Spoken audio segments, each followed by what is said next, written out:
Kevin Costner's 8-part series is the most unsettling Western the Yellowstone star has ever made. Ever since seeing how the West was won at the age of 7, Kevin Costner fell in love with the Western genre, a passion that he has always been vocal about. His first film as a director, 1990's Dances with Wolves, is a Western, and a wildly successful one at that, landing the Best Picture Oscar, the first Western to win in the category since 1931's Cimarron, and 6 other Oscars. Over the years, he's appeared in several Westerns, which have largely brought out the best in Costner.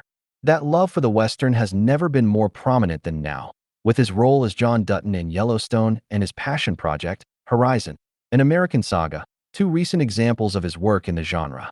Add to that list the 8-episode docuseries on the History Channel, Kevin Costner's The West, which premiered on May 26, 2025. Costner hosts and narrates the series and serves as executive producer alongside historian Doris Kearns Goodwin.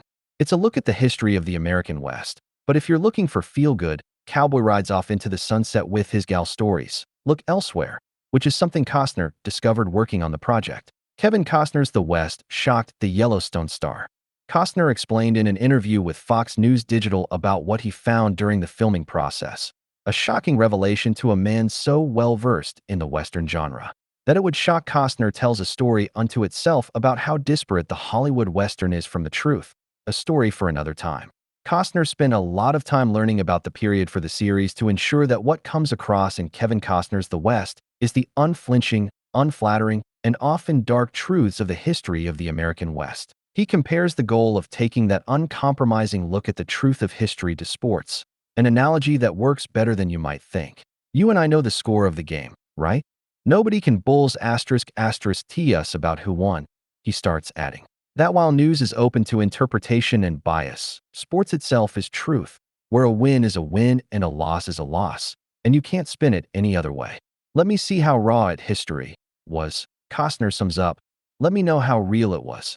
What he found was that living in the West was far more difficult than the idea of the plucky pioneer and his family setting up shop in the untamed West.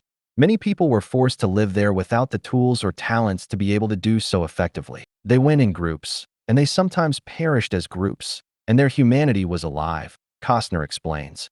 And their worst tendencies came out, and their best tendencies came out. But he also tells the story of those who had what it took, pointing to a man named John Coulter as a perfect example. As Costner tells it, Coulter was a mountain man, perfectly fit for being out there, the West, hunting and creating some of the greatest, wildest stories ever.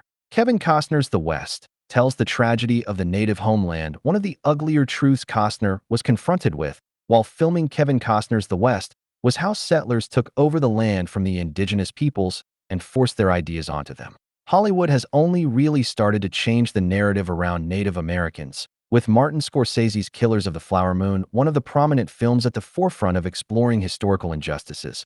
But the series can put those injustices into context with the rise of the American West, a more concise, unfiltered exploration as opposed to dramatic representations of specific tales.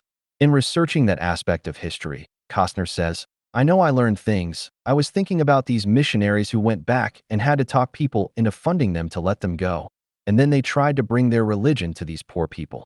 He also points out that the tragedy of the native homeland wasn't death by sword, won by settlers in glorious battle, but by a million small cuts, so to speak. Settlers moved across the country, and while doing so told the indigenous peoples different, constantly changing stories. We don't want your land, we just want to move through it. We do want your land, and you need to cut your hair. We have your land, and now you must change your religion to ours. Settlers took the land by confusing people, and it was only when the natives couldn't be convinced that the hammer came down.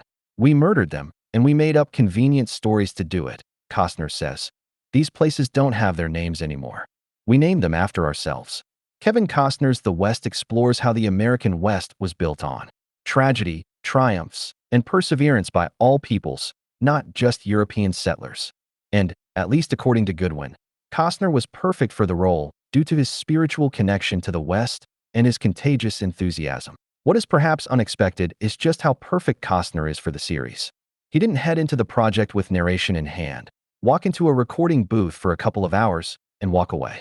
Rather, Costner connected himself with Western series and its goals by taking the time to actively research what it is he's narrating, shocking himself with the revelations that came with doing so, but willing to present it, warts and all, nonetheless. The idea of the Western hero winning the girl and getting a happy ending won't die anytime soon on the silver screen, but that was never the aim for Kevin Costner's The West. Costner aims to show how we got from the untamed wilderness to the American West of today, not as we think we know it, but as it truly and tragically was.